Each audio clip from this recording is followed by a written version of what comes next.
स्वभावचिन्मयानन्दं कृपापूर्णं जगत्पतिं हरिषड्वर्गजेतारं नित्यानन्दगुरुं भजे स्वभावचिन्मयानन्दम् is answered. Now, I'll try to say a few words about these FAQs, frequently asked questions. The usual doubts, the usual difficulties people face when they enter into meditation, when they even hear about meditation. Many people think meditation is something like leaving the whole thing.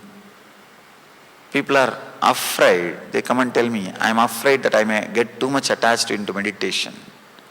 The meditation itself is nothing but removing your attachment. You can't get too much attached to meditation. They are afraid that their desires, their fears, their whatever they think as life will be taken away from them. I can say that is true. Whatever you think as your life will not be anymore part of your life. Many times you are trying to protect yourself from the unnecessary fears. The basic truth is you don't need to protect yourself from your fears because they do not have a base. The concept or the idea, you are a solid being and you have so many fears, will be shaken by meditation. What you think as your desires will be shaken. So naturally, what you think as your fears will also be shaken. The fear and desire and worry, whatever you think as your own, everything will start going through a big change. There will be a big psychological revolution. There will be practically a new birth. Your software will have new quality. I can say it's like a changing the software, changing the inner software. Your hardware may be the same, but your inner software will go through a big change. It will be completely changed. Meditation is all about changing the inner software. Your body may be same, your hardware may be same, the things with which you are living may be same, the persons with which you are living may be same, but the being with which you are living will be totally different. The being will have a different quality. The inner software will be new. This simple understanding, you can say, this simple understanding of these 4 states of consciousness can initiate the psychological revolution in you. This is like a master key. If you apply every moment in your life, if you are aware of these 4 states constantly, you will see before every decision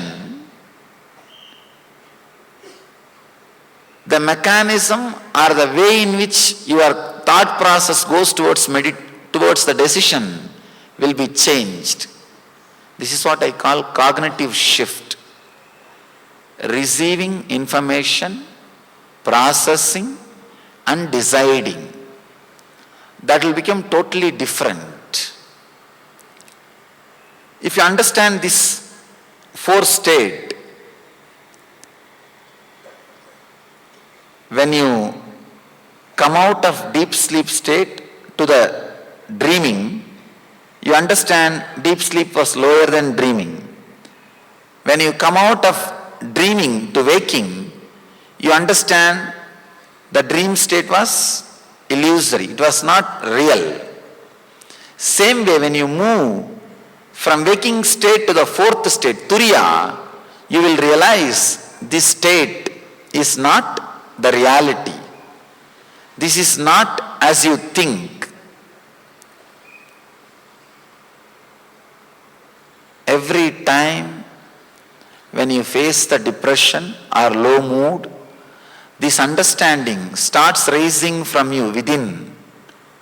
But we manage such a way that psychological revolution does not happen inside us because too much is at stake.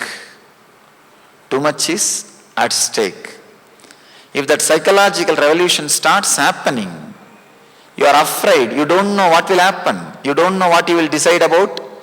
Your cherished desires, cherished goals, cherished ideals, cherished ideas, you are afraid you may have to let go. When I started the session, I used the word atato brahmajignyasat. In that commentary, one great Acharya says, let us inquire into the reality means the Guru and disciple, both of them are deciding, let's have courage to follow where the reality leads us. Not just inquiring, let's have courage to go where this research leads us, where this understanding leads us, where we are moving. Just this simple understanding of these four states can transform the way in which we make decisions. The cognitive shift can happen. The psychological revolution can happen. Whether we directly want to understand or not, the truth is there is no scale. The state in which you are living is reality or authentic reality. Because when you come out of dream, you say that is illusory. When you go into the dream, this seems like illusion. When you reach the fourth state, only then you will realize this. Not only the dream state, even the waking state, so-called waking state is also an illusion. Again, the moment we hear the word illusion, we are afraid, we get frightened, we feel. If that idea illusion gets into our system, we may renounce, we may leave everything. Our lives may change. I tell you, you will renounce only one thing, that is your suffering, nothing else. Person who understands what is in front of him is not complete reality, he will renounce only one thing, is suffering.